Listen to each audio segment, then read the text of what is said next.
আপনি কোত্থেকে এসেছেন? আমি নদিয়া জেলা শান্তিপুর থেকে এসেছি। তো এখানে যে থাকা খাওয়ার যে বন্দোবস্ত করা হয়েছে, তো কত টাকা আপনাদের থেকে নেওয়া হচ্ছে? না, এখানে কোনো এক পয়সা টাকা পয়সা নেওয়া হয় না। এখানে আমাদের সব ফ্রিতে।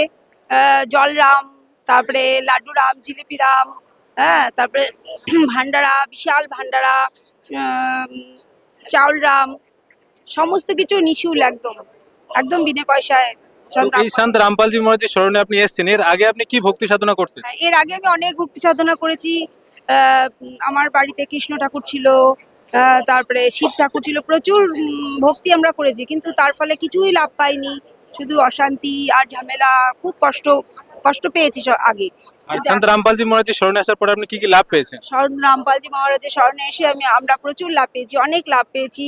আমাদের গুরুজি মাঝে মাঝেই আমাদের চমৎকার দেখান, এমন এক একটা চমৎকার দেখান যে সেটা মানে কল্পনার বাইরে।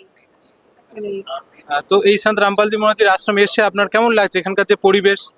এখানে এসে আমার খুব ভালো লেগেছে। এই পরিবেশটা খুবই ভালো, আমার এই জায়গাটা খুবই ভালো লেগেছে। যারা সন্ত রামপালজি মহারাজের আশ্রমে আসতে চায়, যারা জানে না, তাদের জন্য আপনি কি বলবেন?